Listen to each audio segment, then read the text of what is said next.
नमस्कार। इस समय आप देख रहे हैं news in India. News in India में आपका स्वागत है। आइए नजर डालते हैं आज की कुछ खास खबरों पर। प्रधानमंत्री नरेंद्र मोदी ने किया 750 मेगावाट वाला रीवा सोलर पावर प्लांट देश को समर्पित।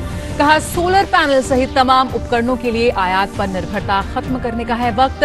घरेलू विनिर्माण को बढ़ावा देने के लिए मेक इन इंडिया अपनाने पर पीएम ने दिया जोर। कहा, 21वीं सदी की ऊर्जा जरूरतों का माध्यम बनेगी सौर ऊर्जा। प्रधानमंत्री ने कहा, सरकार के लिए पर्यावरण की सुरक्षा सिर्फ कुछ प्रोजेक्ट तक सीमित नहीं बल्कि ये जीवन का है तरीका। कहा, सरकार के सभी कार्यक्रमों का लक्ष्य है पर्यावरण संरक्षण और जीवन को सुगम बनाना। कानपुर में पुलिस एनकाउंटर में मारा गया गैंगस्टर विकास दुबे। पुलिस हिरासत से भागने की फिराक में था विकास। घटनाक्रम में 4 पुलिसकर्मी भी घायल।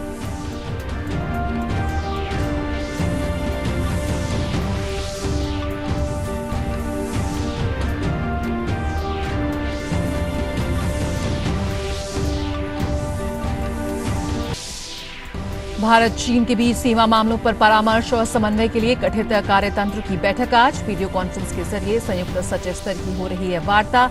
संयुक्त सचिव पूर्व कर रहे हैं भारत का प्रतिनिधित्व।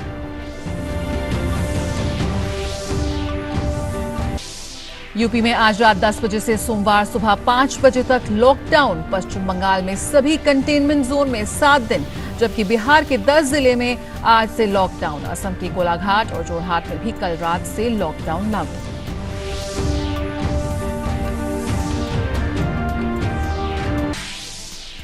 चाइनीज कम्युनिस्ट पार्टी के 3 वरिष्ठ अधिकारियों पर अमेरिका ने लगाया प्रतिबंध। सत्तारूढ़ पोलित ब्यूरो के सदस्य भी इसमें शामिल। अल्पसंख्यकों के खिलाफ कथित मानवाधिकार हनन का आरोप।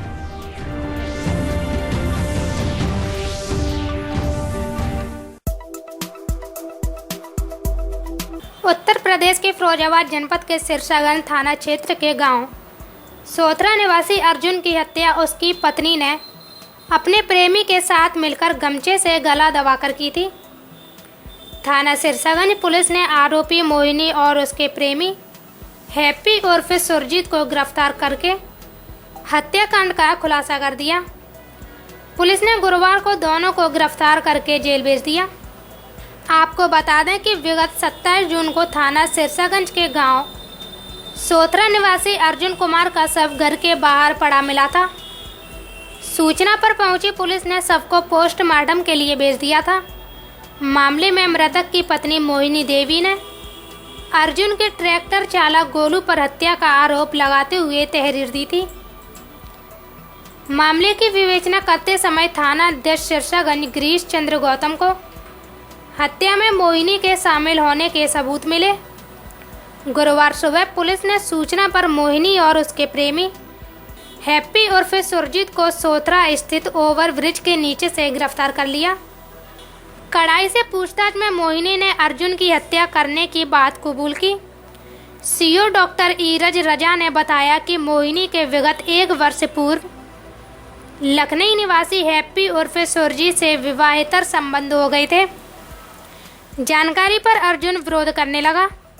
विरोध के चलते ही मोहिनी और हैप्पी ने उसकी हत्या करने का प्लान बनाया। 26 और 27 जून की रात गमछे से गला दबाकर हत्या करने के बाद शव को घर के बाहर फेंक दिया। मोहिनी ने स्वीकार किया कि गोलू को झूठा फंसाने के उद्देश्य से उसके खिलाफ रिपोर्ट दर्ज कराई थी। पुलिस ने दोनों को गिरफ्तार करके जेल भेज दिया है। ये एक हत्या का मामला है। ये काफ़ी अच्छा और सनसनीखेज खुलासा किया है सिरसागंज पुलिस ने। ये 26 और 27 जून की रात की घटना है, जिसमें एक व्यक्ति है अर्जुन, जिसकी की लाश उसके घर के बाहर ही मिली थी। फिर इसके बारे में किसी ने भी जानकारी बहुत काफ़ी देर से दी थी। फिर पुलिस वहाँ पहुँची, लाश को कब्जे में लेकर उसको पोस्टमार्टम के लिए भेजा और पोस्टमार्टम की रिपोर्ट आई। पोस्टमार्टम की रिपोर्ट के आधार पर हम लोगों ने इसमें जांच शुरू की क्योंकि पोस्टमार्टम की रिपोर्ट में इस तरह से प्रतीत हो रहा था कि किसी ने इसका दम घोंट के इसको मारा गया है, गला घोंट के। तो उसके बाद हम जांच कर रहे थे। जांच करने के बाद लगभग घटना के लगभग 10 दिन बाद 7 जुलाई को इसकी पत्नी ने गोलू और एक अन्य व्यक्ति, अज्ञात व्यक्ति के खिलाफ एप्लीकेशन दी और उस एप्लीकेशन के आधार पर एक मुकदमा पंजीकृत हुआ 508/20, जिसमें ये था कि गोलू ने और एक अन्य व्यक्ति ने इसके पति को, अर्जुन को, मार दिया है। तो हम उसी की जांच पड़ताल कर रहे थे, तो लेकिन जांच पड़ताल में हमें कुछ और ही तथ्य सामने आए। हमें जांच पड़ताल जबकि कॉल रिकॉर्ड्स देखे, अन्य मुखबिर वगैरह से बात की, गांव में अन्य व्यक्तियों से बात की, तो हमें ये पता चला कि इस महिला की भूमिका ही हमें संदिग्ध लगी। फिर जब और अच्छे से पूछताछ की गई, जांच पड़ताल की गई, तब एक व्यक्ति है हैप्पी, जिसका नाम सुरजीत है वैसे, उसके और इसके संबंध उजागर हुए। और तब उसके बाद जब हैप्पी को हमने पकड़ा, तब उसका पूरी गुत्थी सुलझी। और उसके बाद पता चला कि हैप्पी ने और इस महिला ने, इन दोनों ने ही मिलके इसके पति को मारा था। इस महिला ने 26 की रात को 10 बजे अपने आशिक को बुलाया हैप्पी को घर पे। उसके बाद ये दोनों घर पे ही थे। इसका पति, जो कि शराब पीने का आदी था, घर से चला गया था। वो रात को 2 बजे जब घर वापस आया, उसने इन दोनों को आपत्तिजनक अवस्था में पाया और उसके बाद उसे देख के वो बहुत नाराज़ हुआ। फिर इनके बीच में कहासुनी हुई। उसके बाद हैप्पी ने और इन दोनों ने मिलके उसको मारा पीटा और उसका साफे से एक साफा लेके उसका गला घोंट दिया। उसके बाद वो व्यक्ति मर गया, अर्जुन, और उसकी लाश इन्होंने घर के बाहर ही गेट पर डाल दी। और उसके बाद से इन्होंने इस तरह से पूरा इसको प्लान करने की कोशिश की। पुलिस को एवं सभी लोगों को इन्होंने गुमराह किया। पहले तो इसको ये हादसा ही बता के चल रहे थे। उसके बाद जब थोड़ा सा दबाव बना, इस तरह से कुछ इनको लगा कि अब हमारी भनक हो जाएगी, तो इन्होंने खुद ही FIR दे दी इस महिला ने अन्य लोगों के नाम पर। तो पूछताछ में और अन्य जानकारी करने के बाद बहुत अच्छा ये खुलासा किया है सिरसागंज पुलिस ने कि जिस महिला ने FIR दी थी अपने पति के हत्या की, वही महिला अपने पति की मर्डरर निकली, हत्यारा निकली। अपने आशिक के साथ उसने ये कृत्य किया। कानपुर एनकाउंटर के बाद यूपी से फरीदाबाद और फिर उज्जैन पहुंचने वाला गैंगस्टर विकास दुबे आज एनकाउंटर में मारा गया। विकास दुबे की गिरफ्तारी जितनी नाटकीय रही, उसका एनकाउंटर भी, मारा जाना भी उतना ही नाटकीय रहा। उसकी मौत के साथ ही 2 दशक से चला रहा आतंक आज समाप्त हो गया। विकास दुबे शुरू से ही आपराधिक मानसिकता का व्यक्ति था। वह हाई स्कूल में पढ़ने के दौरान कॉलेज में तमंचा लगाकर जाता था। प्रिंसिपल, क्लास टीचर ने उसकी पिटाई कर दी तो उन्हें रास्ते में घेर कर हमला कर दिया। उसने रसूलाबाद में रहने वाले चाचा प्रेम किशोर के यहाँ रहकर इंटर तक की पढ़ाई की। उसके साथ पढ़ने वाले कुछ साथियों ने बताया कि विकास शुरू से ही खूंखार था। वर्ष 1984 में हाई स्कूल में राजा दरियाब चंद इंटर कॉलेज में पढ़ता था। कॉलेज में अक्सर तमंचा लगाकर पहुंचता था। छात्रों के बीच दबदबा कायम रखना उसकी आदत में था। इसकी जानकारी तत्कालीन प्रधानाचार्य को हुई तो उन्होंने उप प्रधानाचार्य, उसके कक्षाध्यापक को लेकर उससे तमंचा छीन लिया। उसकी पिटाई भी कर दी। इससे नाराज विकास ने दूसरे दिन कॉलेज जाते समय रास्ते में रोककर शिक्षकों से मारपीट की। हालांकि तब छात्र होने की वजह से उस पर रिपोर्ट दर्ज नहीं कराई गई थी। वह रसूलाबाद में रेडियो ठीक करने की दुकान पर बैठ चुका है। इंटर के बाद कस्बे में ही उसने रेडियो ठीक करने की दुकान भी खोली थी। 4 साल तक उसने दुकान में रेडियो की मरम्मत करके खर्चा चलाया। दुकान में वह उतना ही कमाता था जितना कि उसका खर्चा चल सके। इसके बाद उसका चाल चलन संदिग्ध हुआ तो चाचा प्रेम किशोर ने बिकरू गांव भेज दिया। इसके बाद खुलकर आपराधिक घटनाओं को अंजाम देने लगा। 2001 में सिवली कोतवाली के अंदर दर्जा प्राप्त राज्य मंत्री संतोष शुक्ला की हत्या करके चर्चा में आ गया। इस घटना में अदालत से दोष मुक्त होने पर उसका हौसला और बढ़ गया और अंजाम ये हुआ कि आज उसको मौत के घाट उतार दिया गया। मध्य प्रदेश के उज्जैन महाकाल मंदिर से पकड़ा गया गैंगस्टर विकास दुबे शुक्रवार को कानपुर में उत्तर प्रदेश STF के साथ एनकाउंटर में मारा गया। विकास दुबे के एनकाउंटर पर विपक्ष ने अब सवाल उठाए हैं। यूपी के पूर्व मुख्यमंत्री और समाजवादी पार्टी के मुखिया अखिलेश यादव ने ट्वीट कर कहा है कि राज खुलने से सरकार पलटने से बचाई गई है। वहीं कांग्रेस महासचिव प्रियंका गांधी ने भी विकास दुबे एनकाउंटर पर ट्वीट कर कहा, अपराधी का अंत हो गया। अपराध और उसको संरक्षण देने वाले लोगों का क्या हुआ। कांग्रेस नेता दिग्विजय सिंह ने भी विकास दुबे एनकाउंटर पर सवाल उठाए हैं। उन्होंने ट्वीट कर कहा है, जिसका शक था वो हो गया। विकास दुबे का किन किन राजनीतिक लोगों से, पुलिस और अन्य शासकीय अधिकारियों से संपर्क था, अब उजागर नहीं हो पाएगा। पिछले 3-4 दिनों में विकास दुबे के 2 अन्य साथियों का भी एनकाउंटर हुआ, लेकिन तीनों एनकाउंटर का पैटर्न एक समान क्यों है? बता दें कि यूपी पुलिस के 8 जवानों की हत्या का मुख्य आरोपी विकास दुबे आज सुबह कानपुर में पुलिस मुठभेड़ में मारा गया। यूपी एसटीएफ की गाड़ी उज्जैन से विकास को लेकर कानपुर आ रही थी। पुलिस के मुताबिक बर्रा के पास अचानक रास्ते में गाड़ी पलट गई। इस हादसे में 4 सिपाही घायल हो गए। इसके बावजूद विकास पुलिस की चंगुल से बचकर भागने की फिराक में था। उसने मौका पाकर एसटीएफ के एक अधिकारी की पिस्टल छीनकर भागने की कोशिश की। इसी के बाद मुठभेड़ शुरू हो गई। एसटीएफ ने विकास से हथियार रखकर आत्मसमर्पण करने को कहा, बावजूद उसके वो माना नहीं और पुलिस को मजबूरन एनकाउंटर करना पड़ा और एनकाउंटर में गोली लगने के बाद हिस्ट्री शीटर विकास दुबे की मौत हो गई। इस दौरान अभियुक्त विकास दुबे उपरोक्त ने घायल पुलिसकर्मी की पिस्टल छीनकर भागने की कोशिश की। पुलिस टीम द्वारा पीछा कर उसे घेर कर आत्मसमर्पण करने को कहा गया, किंतु वह नहीं माना। पुलिस टीम द्वारा जान से मारने की नीयत से वो पुलिस टीम पे फायर करने लगा। पुलिस द्वारा आत्मरक्षार्थ जवाबी फायरिंग की गई।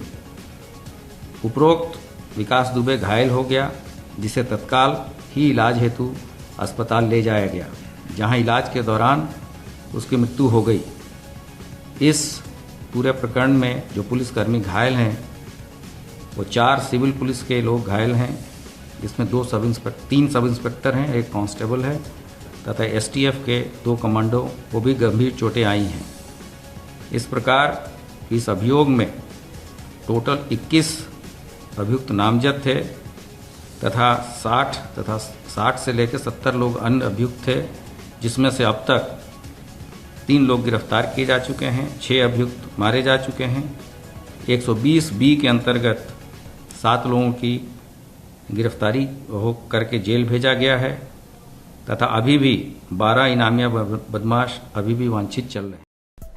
खबर असम से, जहां बाढ़ की स्थिति में सुधार हो रहा है। हालांकि राज्य में 12 जिले अभी भी ब्रह्मपुत्र और इसकी कुछ सहायक नदियों के बाढ़ के पानी से प्रभावित हैं, जो खतरे के स्तर से ऊपर है। बाढ़ के से करीब 1,82,000 से अधिक लोग अभी भी प्रभावित हैं। वहीं लगभग 400 गांव और कई इलाके बाढ़ के पानी से प्रभावित हैं। बाढ़ से प्रभावित 1,000 से अधिक लोग 16 राहत शिविरों और 18 राहत केंद्रों में शरण ले रहे हैं। पिछले 24 घंटों में मौत का कोई मामला नहीं आया, लेकिन अभी तक बाढ़ से 40 लोगों की मौत हो चुकी है। मौसम विभाग ने अगले 5 दिन में कई स्थानों पर भारी और बहुत भारी बारिश की संभावना जताई है।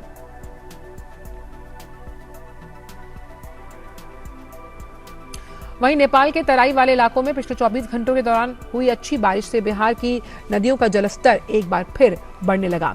हालांकि लगभग सभी तटबंध सुरक्षित हैं, लेकिन मुजफ्फरपुर में एक तटबंध में रिसाव होने की खबर है। मुजफ्फरपुर में बागमती नदी के जलस्तर में वृद्धि हो रही है, जबकि सीतामढ़ी में नदी खतरे के निशान को पार कर गई। मौसम विभाग ने अगले 72 घंटों के दौरान प्रदेश के अधिकतर जिलों में भारी बारिश की संभावना जताई है। मुख्यमंत्री नीतीश कुमार लगातार बाढ़ के हालात पर नजर बनाए हुए हैं। वहीं केंद्रीय गृह राज्य मंत्री नित्यानंद राय ने बिहटा पटना स्थित एनडीआरएफ बटालियन मुख्यालय में संभावित बाढ़ और वर्षा से निपटने की तैयारी की समीक्षा के लिए बैठक करने के बाद एनडीआरएफ परिसर का निरीक्षण किया। प्रधानमंत्री नरेंद्र मोदी ने कल वीडियो कॉन्फ्रेंसिंग के जरिए अपने संसदीय क्षेत्र की सामाजिक संस्थाओं से संवाद किया। बातचीत के दौरान प्रधानमंत्री मोदी ने अपने अनुभव और लॉकडाउन के दौरान सामाजिक संस्थाओं द्वारा किए गए सराहनीय कार्यों को चर्चा के जरिए देश के सामने रखा। हर हर महादेव के उच्चारण के साथ प्रधानमंत्री नरेंद्र मोदी अपने संसदीय क्षेत्र वाराणसी के सामाजिक संगठनों से रूबरू हुए। इस दौरान प्रधानमंत्री ने लॉकडाउन के दौरान बेहतर कार्य करने वाले समाज सेवियों से न केवल संवाद किया, बल्कि उनके कार्यों की सराहना भी की। प्रधानमंत्री नरेंद्र मोदी ने कहा कि संकट की इस घड़ी में वो मुख्यमंत्री योगी आदित्यनाथ और सरकार के अलग अलग लोगों से लगातार संपर्क में हैं और उनसे कोरोना महामारी से लड़ने के लिए उठाए जा रहे कदमों की जानकारी और फीडबैक लेते रहते हैं। तमाम सामाजिक संगठनों के कार्यों की तारीफ करते हुए प्रधानमंत्री ने कहा कि ये हम सब के लिए सौभाग्य की बात है। कि इस बार गरीबों की सेवा का माध्यम भगवान ने हम सबको बनाया है और हर स्तर पर सभी ने गरीबों की मदद के लिए पूरी क्षमता से काम किया है।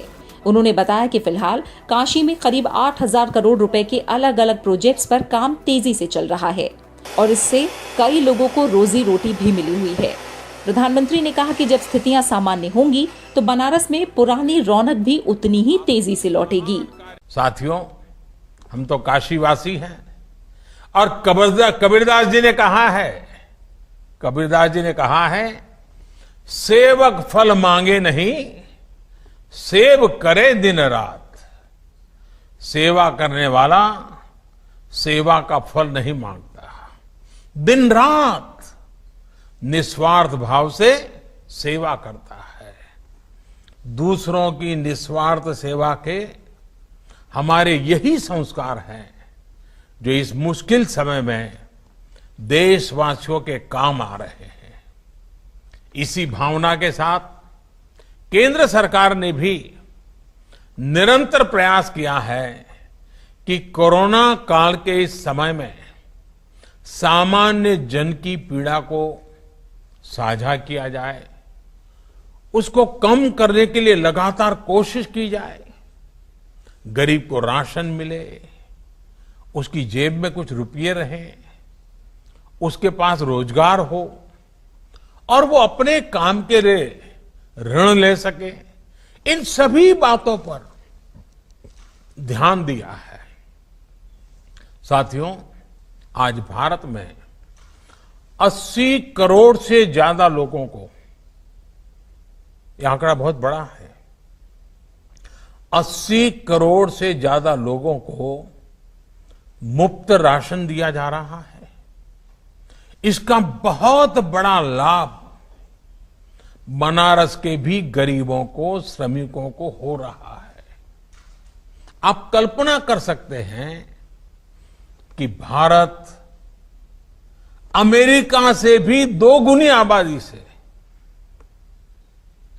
यानी अमेरिका की जो टोटल जनसंख्या है उससे डबल लोगों को एक पैसा लिए बिना उनका भरण पोषण कर रहा है।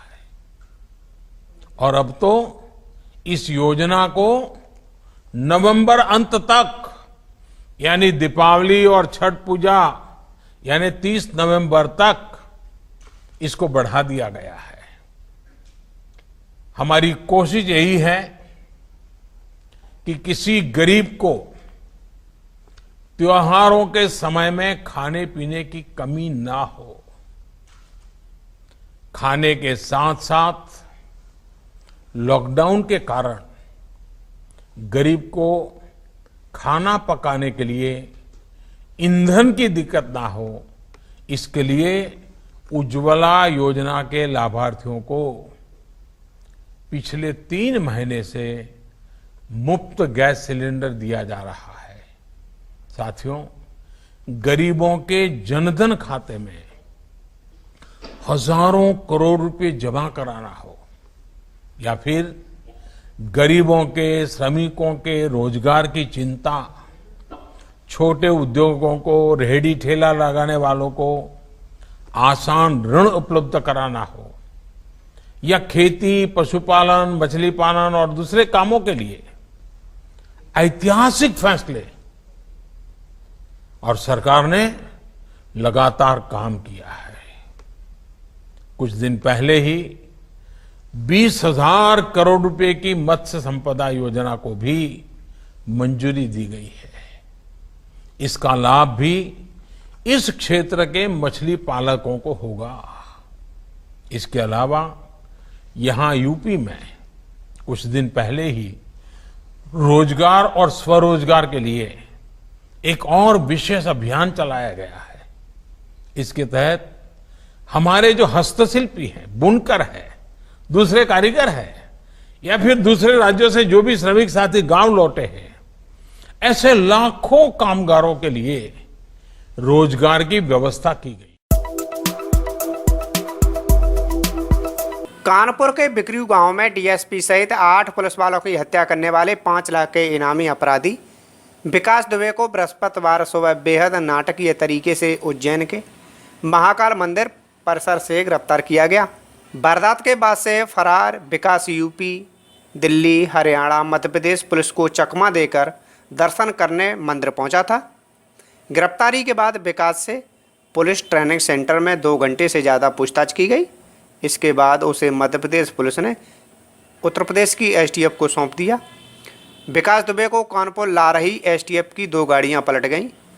सचेड़ी थाने से 1 किलोमीटर आगे बर्रा थाने के पास हाईवे पर भारी बारिश के बीच गाड़ी पलट गई। घायल पुलिसकर्मियों को हैलेट भेजा गया है। विकास दुबे ने पुलिसकर्मियों से हथियार छीनकर भागने की कोशिश की और वह मुठभेड़ में मारा गया। गाड़ी में मौजूद एसटीएफ के कई कर्मचारी घायल हुए हैं। घायलों को हैलेट अस्पताल पहुंचाया गया। विकास दुबे को अभी अस्पताल लाया गया है। वह जिंदा है या मारा जा चुका है, अभी पुलिस ने इसकी आधिकारिक पुष्टि नहीं की है। प्रधानमंत्री नरेंद्र मोदी ने ब्रिटेन में आयोजित इंडिया ग्लोबल वीक 2020 का कल वर्चुअल उद्घाटन किया और कहा कि वैश्विक भलाई और समृद्धि के लिए भारत कुछ भी करने को तैयार है। प्रधानमंत्री ने कहा कि एक ऐसा भारत है जो सुधार, प्रदर्शन और परिवर्तन में विश्वास रखता है। उन्होंने कहा कि कोरोना महामारी के इस दौर में देश की अर्थव्यवस्था के पुनरुत्थान पर चर्चा करना स्वाभाविक है और कई विशेषज्ञों का मानना है कि वैश्विक पुनरुत्थान की कहानी में भारत की अग्रणी भूमिका होगी। प्रधानमंत्री ने कहा कि एक तरफ भारत वैश्विक महामारी के खिलाफ एक मजबूत लड़ाई लड़ रहा है, तो दूसरी तरफ स्वास्थ्य क्षेत्र पर ध्यान बढ़ाने के साथ साथ देश की आर्थिक सेहत को बेहतर करने में जुटा है। आत्मनिर्भर भारत को लेकर प्रधानमंत्री ने कहा कि इसका मतलब स्वयं तक सीमित होना या दुनिया के लिए बंद हो जाना नहीं है। Friends, in these times, it is natural to talk about revival. It is equally natural to link global revival and India. There is faith that the story of global revival will have India playing a leading role. I see this closely linked with 2 factors. The first is Indian talent. World over, you have seen the contribution of India's talent force. This includes Indian professionals, doctors, nurses, bankers, lawyers, scientists, professors, our hardworking laborers. Who can forget the Indian tech industry and tech professionals? They have been showing the way for decades. India is a powerhouse of a talent that is eager to contribute and ever ready to learn. There is two-way synergy that is greatly beneficial. Friends, the second factor is India's ability to reform and rejuvenate. Indians are natural reformers. History has shown that India has overcome every challenge, be it social or economical. India had done so with a spirit of reform and rejuvenation. The same spirit continues now. Friends, on one hand, India is fighting a strong battle against the global pandemic. With an increased focus on people's health, we are equally focused on the health of the economy. When India talks of revival, it is revival with care, revival with compassion, revival which is sustainable both for the environment and the economy. We in India belong to the culture where Mother Nature is worshipped by everyone. It is believed in India that the earth is our mother and we are her children. Hapur की थाना Babugarh police ने गौ कसी के मामले में वांछित चल रहे 25,000 के इनामी बदमाश शहनवाज और उसके एक साथी को मुठभेड़ के बाद दबोच लिया। शहनवाज के पैर में गोली लगी, जबकि पुलिस ने उसके एक साथी को भी दबोच लिया। बदमाशों के पास से तमंचा, कारतूस और एक बाइक भी बरामद हुई है। बृहस्पतिवार दोपहर थाना बाबूगढ़ प्रभारी राहुल चौधरी ने बताया कि वह पुलिस टीम के साथ होशियारपुर गढ़ी नहर पटरी पर संदिग्धों की तलाश के लिए चेकिंग कर रहे थे। तभी बाइक सवारों को रोकने का इशारा किया, लेकिन पुलिस के इशारे के बाद पुलिस पर बाइक सवार बदमाशों ने फायरिंग कर दी। पुलिस की जवाबी कार्रवाई में एक बदमाश को गोली लग गई। मुठभेड़ की सूचना पर एएसपी सर्वेश कुमार मिश्रा और सीओ हापुड़ राजेश सिंह भी मौके पर पहुंच गए। पकड़े गए बदमाशों में शहनवाज के पैर में गोली लगने से घायल हो गया। वह गौकसी के मामले में वांछित चल रहा था। उस पर 25,000 का इनाम भी घोषित है, जबकि उसके साथी शहजाद उर्फ मोनू पर भी हत्या के प्रयास सहित कई मामले दर्ज हैं। पुलिस ने बदमाशों के पास से 2 तमंचे, 4 कारतूस के अलावा एक चोरी की बाइक भी बरामद की है। पुलिस अधीक्षक महोदय के निर्देश पर सभी थानों को निर्देशित किया गया है कि जगह जगह अपना स्थान बदल करके टीम बना करके और चेकिंग करेंगे संदिग्ध वाहन, संदिग्ध व्यक्तियों का। उसी क्रम में थाना बाबूगढ़ एसओ जो है अपनी टीम के साथ यहाँ होशियारपुर गढ़ी नहर पुल के पास चेकिंग कर रहे थे। जो नहर पट्टी कुचैसर चोपला से आती है, उधर से 2 लड़के स्प्लेंडर बाइक से आते हुए दिखे और जब पुलिस को देखा उन्होंने तो गाड़ी रोक के बाइक कर भागने लगे, जिसका पीछा किया इन्होंने पुलिस टीम ने। और जब पीछा किया तो उन्होंने पुलिस पर फायर किया। जवाबी फायरिंग में एक बदमाश घायल हुआ है और एक पकड़ा गया है। अभी पूछताछ में और प्राइमा फेसी जो पता चला है, ये दोनों सिंभावली से वांछित थे। एक पर लगभग 15 मुकदमे हैं, एक पर 3 या 4 मुकदमे हैं और भी जांच की जा रही है। जो भी और मुकदमे हैं वो आप लोगों के सामने रखा। सर, इन पर इनाम भी है कोई? इनाम 25-25 हज़ार का इनाम संभवतः इनके ऊपर है। अभी और कंफर्म करके आप लोगों को न्यूज़ मिल जाएगी।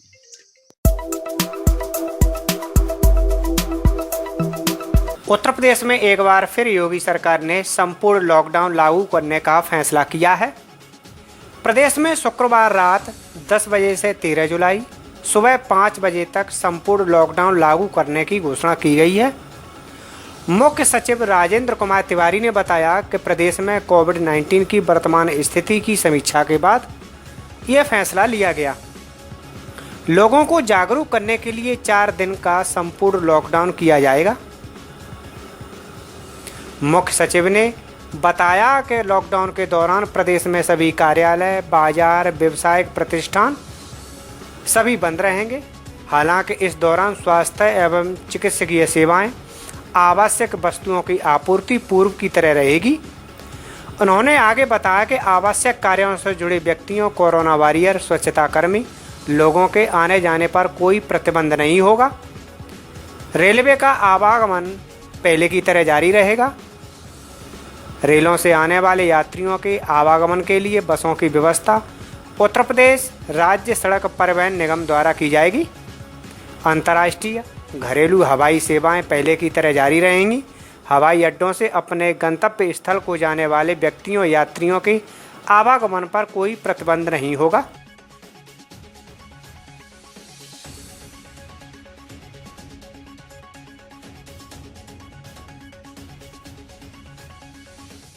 मध्य प्रदेश के रीवा में प्रधानमंत्री नरेंद्र मोदी आज 750 मेगावाट की सौर परियोजना को राष्ट्र को समर्पित करेंगे।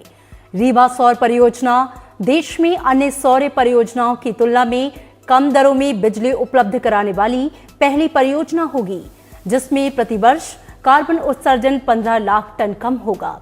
परियोजना को विश्व बैंक समूह की ओर से पुरस्कृत भी किया जा चुका है। इस परियोजना से दिल्ली मेट्रो को 24% बिजली मिलेगी। प्रधानमंत्री नरेंद्र मोदी आज मध्य प्रदेश के रीवा में स्थापित 750 मेगावाट की सौर परियोजना राष्ट्र को समर्पित करेंगे। इस परियोजना में सौर ऊर्जा उत्पादन की 3 इकाइयां हैं। प्रत्येक इकाई की क्षमता 250 मेगावाट है। ये इकाइयां 500 हेक्टेयर क्षेत्र में बनाए गए सौर ऊर्जा पार्क में स्थित हैं। इस सौर पार्क को Rewa ultra mega solar limited ने विकसित किया है, जो मध्य प्रदेश ऊर्जा विकास निगम लिमिटेड और केंद्रीय सार्वजनिक क्षेत्र की इकाई solar energy corporation of India की संयुक्त उद्यम कंपनी है। इस सौर पार्क के विकास के लिए RUMSL को 138 करोड़ रुपए की केंद्रीय वित्तीय मदद प्रदान की गई है। रीवा सौर परियोजना देश में अन्य सौर परियोजनाओं की तुलना में कम दरों में बिजली उपलब्ध कराने वाली पहली परियोजना होगी, जिसमें प्रतिवर्ष कार्बन उत्सर्जन 15 लाख टन कम होगा। रीवा परियोजना को भारत और विदेशों में इसकी ठोस परियोजना संरचना और नवाचारों के लिए जाना जाता है। MNRE द्वारा बिजली डेवलपर्स के जोखिम को कम करने के लिए इसके भुगतान सुरक्षा तंत्र को अन्य राज्यों के लिए एक मॉडल के रूप में अनुशंसित किया गया है। नवाचार और उत्कृष्टता के लिए इसे world bank group president award भी मिला है। यही नहीं, इसे प्रधानमंत्री की a book of innovation new beginnings पुस्तक में भी शामिल किया गया है। ये नवीकरणीय ऊर्जा पहली ऐसी परियोजना है जो राज्य के बाहर संस्थागत स्तर पर ऊर्जा की आपूर्ति करेगी। दिल्ली मेट्रो को इस परियोजना से 24% बिजली मिलेगी, जबकि बाकी 76% बिजली राज्य की बिजली वितरण कंपनियों को दी जाएगी। रीवा परियोजना 100 गीगावाट की सौर स्थापित क्षमता के साथ 2022 तक 175 गीगावाट की स्थापित अक्षय ऊर्जा क्षमता के लक्ष्य को प्राप्त करने की भारत की प्रतिबद्धता का उदाहरण भी है। के सांसद Shri Jugal Kishore ji, general MM Naravane, chief of army staff, doctor Ajay Kumar, defence secretary, lieutenant general Harpal Singh, DG border roads, additional secretary Shri Jeevesh Nandan, joint secretary Shri Satish Singh और सभी सम्मानित सदस्यों, मीडिया के मेरे प्रतिनिधिगण और जम्मू के रहने वाले मेरे बहनों भाइयों, आज बॉर्डर रोड ऑर्गेनाइजेशन द्वारा बनाए गए 6 पुलों के डिजिटल उद्घाटन के अवसर पर आप सबके बीच उपस्थित होकर मुझे बेहद खुशी हो रही है। मैं स्थानीय लोगों सहित समस्त देशवासियों को इसके लिए हार्दिक बधाई देता हूं और इन पुलों को भी आप सभी को मैं समर्पित करता हूं। साथियों, जिस दौर में दुनिया दूरी बनाए रखने पर जोर दे रही हो, एक दूसरे से अलग थलग रह रही हो, ऐसे दौर में लोगों को जोड़ने वाले इन पुलों का उद्घाटन करना एक सुखद अनुभव की बात है और इस महत्वपूर्ण कार्य को बड़ी कुशलता के साथ पूरा करने पर मैं बॉर्डर रोड ऑर्गेनाइजेशन को अपनी तरफ से हार्दिक बधाई देता हूं। मित्रों, बॉर्डर रोड ऑर्गेनाइजेशन अपनी स्थापना के समय से ही दूर दराज के इलाकों में इंफ्रास्ट्रक्चर के निर्माण में काफी आगे रहा है और इस समय बखूबी बॉर्डर रोड ऑर्गेनाइजेशन अपनी जिम्मेदारी का निर्वाह कर रहा है। अपनी इसी जिम्मेदारी को जारी रखते हुए बॉर्डर रोड ऑर्गेनाइजेशन ने जम्मू कश्मीर के लोगों की आकांक्षाओं को पूरा करने के लिए 160 मीटर लंबा तरनाह 1 और 300 मीटर लंबा तरनाह 2 पुल का निर्माण कार्य पूरा किया है। इसी के साथ आज पलवान ब्रिज और घोड़वाला ब्रिज और पहाड़ी वाला ब्रिज और मनियाली ब्रिज आदि 4 और पुलों का भी उद्घाटन किया जा रहा है। इसके लिए जहां मैं आप सबको भी अपनी तरफ से हार्दिक बधाई देता हूं, वहीं पर बॉर्डर रोड ऑर्गेनाइजेशन को भी मैं हार्दिक बधाई देता हूं। साथियों, देश के सीमावर्ती इलाकों में सड़कों और पुलों का लगातार निर्माण आप लोगों की प्रतिबद्धता और सरकार के रिमोट एरियाज में पहुंचने के प्रयास को पूर्ण करता है। सड़कें किसी भी राष्ट्र की जीवन की रेखा होती हैं, इसे आप अच्छी तरह जानते हैं और सीमावर्ती क्षेत्रों में सड़कें न केवल स्ट्रेटेजिक हमारी स्ट्रेंथ्स हैं, बल्कि दूर दराज के क्षेत्रों को मेन स्ट्रीम से जोड़ने का भी एक महत्वपूर्ण कार्य करती हैं। इस तरह शिक्षा हो या स्वास्थ्य हो या व्यापार हो या खाद्य आपूर्ति, सशस्त्र बलों की स्ट्रैटेजिक आवश्यकता हो या अन्य विकास के काम, ये सभी कनेक्टिविटी से ही संभव हो पाते हैं।